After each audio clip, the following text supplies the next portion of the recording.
हाँ तो नमस्कार भैया। मैं राहुल सर आप सभी का आपके अपने चैनल पूर्वांचल कैरियर क्लासेस के इस ऑनलाइन प्लेटफॉर्म पे बहुत बहुत स्वागत करता हूँ। जैसा कि आप सभी को पता ही होगा, पिछली कक्षा में हम लोगों ने पार्ट 2 ये 1999 का जो previous year paper TGT PGT कला विषय से संबंधित टीजीटी का पेपर जो हम लोग सॉल्व कर रहे थे, दो वीडियो आपके पास पहुंच चुकी होगी, दो कक्षाएं आपने देखा। उसी कड़ी में आज का अगला बिंदु में लेकर उपस्थित हूँ कुछ और महत्वपूर्ण प्रश्नों को लेकर, जो कि 1999 में चयन बोर्ड द्वारा पूछा गया था। दोस्तों आइए देखते हैं ये जो आपकी प्रीवियस ईयर पेपर है, मतलब एक प्रकार से कह सकते हैं कितना महत्वपूर्ण हो सकता है, ये चीज आपको पता ही होगा। आपको पता होगा कितना इम्पोर्टेंट है आप लोगों के लिए। तो मैं आपका एक बार पुनः आपके पूर्वांचल कैरियर क्लासेस के इस ऑनलाइन प्लेटफॉर्म पे इस तमन्ना बैच में मैं आप सभी का एक बार पुनः स्वागत करता हूं। दोस्तों आइए देखते हैं पिछली कक्षा में हम लोगों ने कहाँ तक किया था, उसी कड़ी में आगे देखते हैं कौन सा प्रश्न, कितना प्रश्न हुआ था उस दिन, कहाँ तक हुआ था, आइए देख लेते हैं। चलिए भैया, ये प्रश्न तो हो गया था यहाँ तक। कौन सा बचा था, इसमें कुछ बचा था शायद। ये तो रेलगाड़ी का प्रश्न खुल गया भाई, सर जी वाला। एक सेकंड, कहाँ गया। जी, ये है। जी, ये है प्रश्न संख्या 16। यहां से आपको देखना था, इसके पहले आपने पढ़ लिया, जितने क्वेश्चन थे हो गया है। कुछ क्वेश्चन आज मैं लेकर आया हूं, टीजीटी का जो 1999 का पेपर है, तो उसमें से पहला ही प्रश्न आज के आपके सामने मैं लेकर उपस्थित हूँ। बहुत ही महत्वपूर्ण प्रश्न है दोस्तों। इस प्रश्न को आप लोग बड़ी बढ़िया से देखिए और बड़े इत्मीनान के साथ, धैर्य के साथ इसका सही विकल्प कौन सा है, ये आप हमें बताइए, कमेंट सेक्शन में छाप दीजिए कि इसका सही उत्तर कौन सा होगा। चलिए देखिए, ध्यान दीजिएगा। पूछ रहा है किस चित्रकार ने बाघ गुफा, अजंता गुफा और जोगीमारा के भित्ति चित्रों की प्रतिलिपियां तैयार की थी। वह कौन सा चित्रकार है। इन चार विकल्पों में से पहला विकल्प है असित कुमार हलदार, दूसरा है गगनेंद्र नाथ टैगोर, चौथा है यामिनी रंजन राय और पांचवा है अमृता शेरगिल। बहुत ही प्यारा क्वेश्चन है। अच्छा, विकल्प भी ऐसा रखा है, हमारा जो भी भाई थोड़ा सा नजर घुमाया होगा उसको इसका उत्तर जो सही विकल्प है समझ में आ गया होगा। तो कौन सा विकल्प इसका सही होगा, आप लोग हमें बताइए, तुरंत कमेंट सेक्शन में छाप दीजिए कि बाघ का, अजंता गुफा का और जोगीमारा का आखिर में यहाँ की प्रतिलिपियां, यहाँ के चित्रों की प्रतिलिपियां किसने तैयार की। क्या असित कुमार हलदार जी ने तैयार की। जी हाँ, ये बात है सन 1910 से लेकर 1914 के मध्य, 1910 से लेकर 1914 ईस्वी के मध्य, इसी बीच में आपका विकल्प नंबर ए वाले में जो दिया है असित कुमार हालदार, इन्होंने ही, असित कुमार हालदार ने ही अजंता का, बाघ का और जोगीमारा की गुफाओं की प्रतिलिपियां तैयार करने का कार्य किया। दोस्तों ये बात आप लोग एकदम टोंगम गठिया न भाई। अगला प्रश्न क्या कह रहा है, ध्यान दीजिएगा। अगले प्रश्न पे चलते हैं। देखिए अगला प्रश्न क्या है कि अमृता शेरगिल के चित्रों में किस भावना की झलक दिखाई पड़ती है। ध्यान दीजिएगा, बहुत ही प्यारा क्वेश्चन है। अमृता शेरगिल, यहां से भी क्वेश्चन बनता रहता है। तो अमृता शेरगिल के बारे में पूछा है कि इनके चित्रों में, अमृता शेरगिल के चित्रों में किस भावना की झलक अधिक दिखाई पड़ती है हमें। तो बताइएगा, क्या वह उल्लास है, शांति है, विषाद है या उन्मुक्ता है। आप पढ़े होंगे तो आपको पता होगा, आपको सारी चीजें बताई गई है कि अमृता शेरगिल के चित्रों में केवल और केवल, केवल और केवल विषाद, यही विकल्प नंबर जो सी वाला तीसरा है, यही विषाद दिखाई पड़ता है उनके चित्रों में। क्योंकि जब आप अमृता शेरगिल के चित्रों को देखेंगे तो उसमें भैया जो उन्होंने चित्र बनाया है, जिससे भिखमंगे, ग्रामीण तथा कुछ अपने निजी चित्रों में, जो उन्होंने चित्रों के प्रत्येक अंग में ये व्यक्त करने का प्रयास किया है अपनी कला के माध्यम से विषाद का, उनके लगभग लगभग सभी चित्रों में आप देख सकते हैं कि विषाद बहुत स्पष्ट, एकदम बहुत क्लियर दिखाई पड़ता है। तो इस विकल्प में, इस प्रश्न का विकल्प नंबर 3 बिल्कुल करेक्ट हो जाएगा, विषाद। अगला प्रश्न क्या कह रहा है, ध्यान दीजिएगा। अगला प्रश्न कह रहा है, क्या कह रहा है कि अवनींद्रनाथ टैगोर के, क्या कह रहा है भैया, अवनींद्रनाथ टैगोर के प्रारंभिक कला गुरु थे। भैया प्रारंभिक कला गुरु पूछा है और अवनींद्रनाथ टैगोर के हम पढ़ाए हैं, ये चीजें हम पढ़ा चुके हैं। जितने भी प्रश्न आपके सामने आ रहे हैं, ऐसा कोई प्रश्न नहीं है जो कि आपकी थ्योरी वाली क्लास में बहुत ही विस्तृत तरीके से पढ़ाया न गया हो। सिंगल 1+1 प्रश्न कोई क्लेम कर सकता है। चैलेंज है हमारा कि जितने भी प्रश्न प्रीवियस ईयर का हम करा रहे हैं, कोई ऐसा सिंगल प्रश्न हो जो आपको, जिसके बारे में थ्योरी की क्लास में बहुत विस्तृत चर्चा परिचर्चा न की गई हो। तो जो हमसे जुड़ा है वो तो उसको पता ही होगा। हमारे नए वाले भाई ध्यान देंगे। तो अवनींद्रनाथ टैगोर के प्रारंभिक कला गुरु के बारे में पूछा कि स्टार्टिंग में इनके कला गुरु कौन थे। क्या वह इटालियन कलाकार गिल्हार्डी थे, क्या वह मदुरै का चित्रकार अलाग्री नाडू था, या थियोडोर जेनसन था, या इनमें से कोई नहीं। कौन था भैया, ये बताना है आपको, एकदम कमेंट सेक्शन में छाप दीजिए कौन थे। तो भैया आप देखेंगे कि अवनींद्रनाथ टैगोर के जो प्रारंभिक वर्षों में यूरोपियन शैली में तैल चित्रण की जो अभ्यास किया करते थे, उसी को आगे जाकर, उसी तैल चित्रण को आगे जाकर इन्होंने, ये जो इटालियन कलाकार गिल्हार्डी था, इसी गिल्हार्डी से अपनी युवा अवस्था में बहुत विधिवत शिक्षा दीक्षा ली। किसका, तैल रंग में, इसमें तैल रंग में कला चित्रकारी करने के लिए। तो भैया इटालियन कलाकार गिल्हार्डी ही इनके प्रारंभिक गुरु माने जाते हैं। किसके, अवनी बाबू के, जिसे आप अवनींद्रनाथ टैगोर कहते हैं। अगला प्रश्न देखिएगा, अगला प्रश्न क्या कह रहा है। अगला प्रश्न बहुत ध्यान से पढ़िए, क्या कह रहा है कि निम्न में से उस चित्रकार का पहचान करिए जिसने बंगाल शैली से भिन्न शैली में काम किया। इन 4 विकल्पों में से ऐसा कौन सा कलाकार है जिसने बंगाल, हालांकि बंगाल शैली से हटकर काम किया। उस जो लीक एक बनाई गई ईबी हैवल साहब और उनके क्या नाम है, अवनींद्रनाथ टैगोर जी के द्वारा, उस लीक से हटकर अगर किसी चित्रकार ने चित्रकारी करने का काम किया, बंगाल शैली या बंगाल स्कूल या बंगाल कलम जो भी कह लें आप, तो वह इन 4 विकल्पों में से कौन है। क्या वह अवनी बाबू हैं, क्या वह गगनेंद्र नाथ टैगोर हैं, असित कुमार हलदार, या नंदलाल बोस। इन 4 विकल्पों में से कौन सा है भैया, आप लोग बताइएगा। आप लोग देखेंगे, अगर याद करिए, जब हम पढ़ा रहे थे इनके बारे में, तो 20वीं सदी के आरंभ में भारतीय स्वतंत्रता संग्राम जब स्टार्ट होता है, भारतीय स्वतंत्रता संग्राम ने स्वदेशी का नारा अपनाया था। किसका नारा, स्वदेशी का नारा अपनाया था। इस समय शांति निकेतन अथवा बंगाल स्कूल, ये जो शांति निकेतन है या बंगाल स्कूल, इसका प्रमुख केंद्र था। लेकिन ये जो गगनेंद्र नाथ टैगोर थे, इन्होंने यूरोपीय कला तथा यूरोपीय चित्रकारों से अपना लेन देन करना छोड़ा नहीं। ये बंगाल शैली से हटकर अपनी एक निजी शैली को विकसित करने में लगे हुए थे। यही आपके विकल्प नंबर 2 वाला जो गगनेंद्र नाथ ठाकुर लिखा है या टैगोर, यही इस प्रश्न का सही सबसे करेक्ट विकल्प हो जाएगा। 19 नंबर वाले प्रश्न का उत्तर दोस्तों गगनेंद्र नाथ टैगोर सबसे सटीक उत्तर होगा। आइए आगे बढ़ते हैं। चलिए अगला प्रश्न क्या कह रहा है, ध्यान दीजिएगा। अगला प्रश्न क्या कह रहा है कि हरिपुरा पैनल की विषय वस्तु बताइए। बहुत ही प्यारा क्वेश्चन है, बहुत ही प्यारा क्वेश्चन है। हरिपुरा पैनल की विषय वस्तु बताना है कि जो हरिपुरा पैनल हुआ, जो कांग्रेस अधिवेशन हुआ करता था उस टाइम पे, आप देखे होंगे कि एक बड़ा ही विख्यात चित्रकार है नंदू चाचा, जिसे हम प्यार से नंदू चाचा कहते हैं, और उनका नाम है नंदलाल बसु। नंदलाल बसु, आप देखेंगे कि भारतीय ग्राम जीवन से या हल जोतता हुआ किसान, ये सब सारी घटनाएं यानी ग्रामीण लेवल की जो चित्रकारी की गई है नंदलाल बसु के द्वारा, आप देखेंगे कि इसमें पूछा कि हरिपुरा वाला जो पैनल था उसमें उसका थीम क्या था, उसका सॉरी थीम नहीं, विषय वस्तु क्या था। तो आपको बताना है क्या भारतीय ग्राम जीवन था, क्या पौराणिक कथाएं थी, रामायण या महाभारत था। हमारा जो भी भाई पढ़ा होगा, हम चूंकि ये चीज पढ़ा चुके हैं, ऐसा हमने बताया ना कि हम चैलेंज कर रहे हैं भैया कि अगर कोई प्रश्न, हम विगत वर्षों का जो पेपर सॉल्व कर रहे हैं, ये 1999 टीजीटी का पेपर है जो चयन बोर्ड के द्वारा पूछा गया था।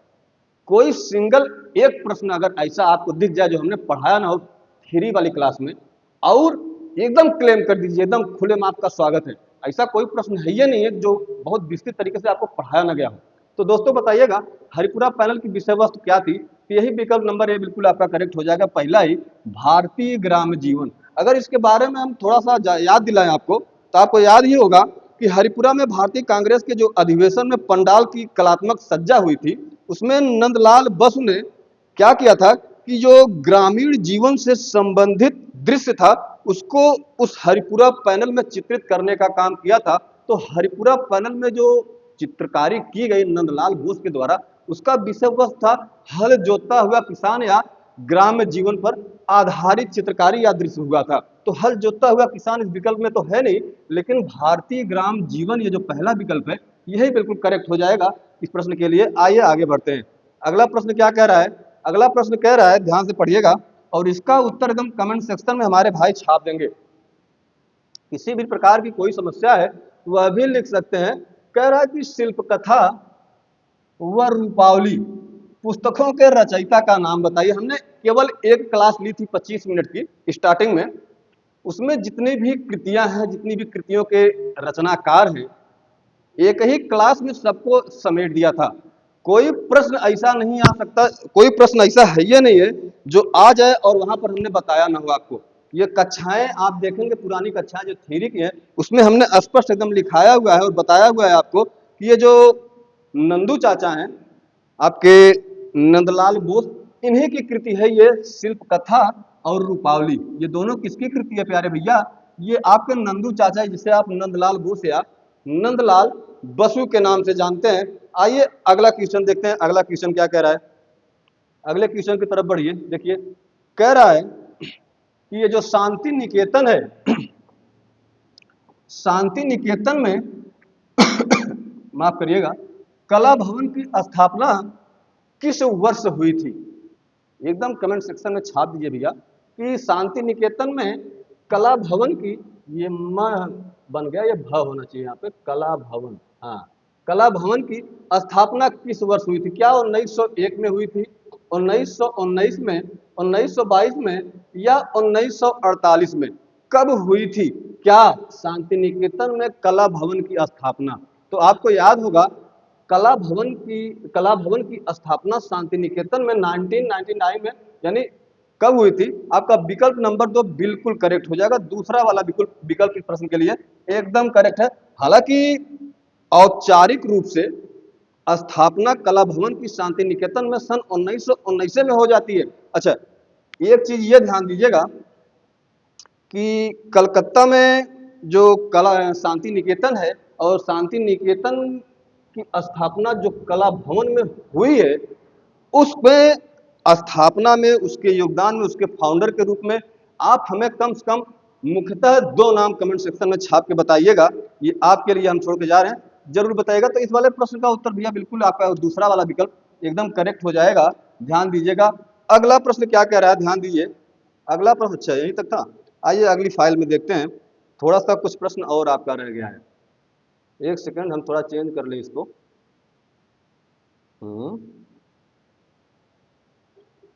कहाँ गए हो भैया?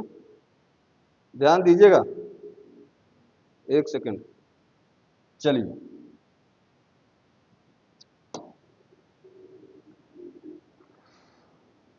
ये रहा। चलिए ध्यान दीजिए भैया,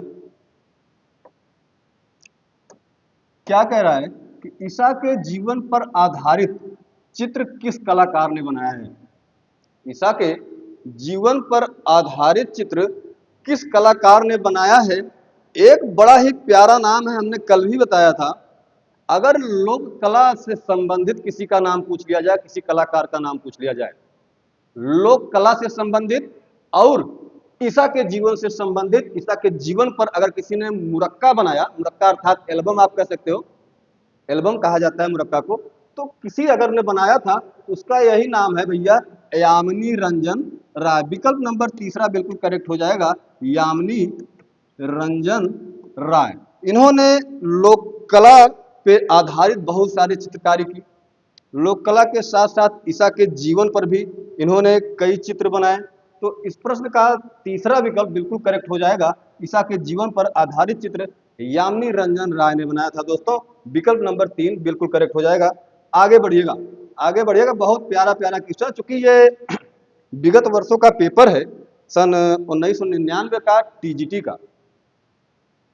आप लोग बड़े इत्मीनान से पढ़िए, मैं बार बार इसलिए कह रहा हूं क्योंकि सफलता के लिए ये प्रीवियस ईयर क्वेश्चन ही ऐसा चीज है जो हमें ये बताता है कि आने वाले समय में, यानी बोर्ड का, आयोग का प्रश्न पूछने का नेचर कैसा है, स्वभाव कैसा, किस प्रकार के प्रश्न बनते हैं। यदि आप विगत वर्षों के प्रश्न को नहीं देखेंगे, नहीं पढ़ेंगे, नहीं समझेंगे, तो आप किसी भी प्रकार का आकलन नहीं कर सकते कि हमको किस स्तर पे, किस लेवल पे और किस तरीके से तैयारी करनी है।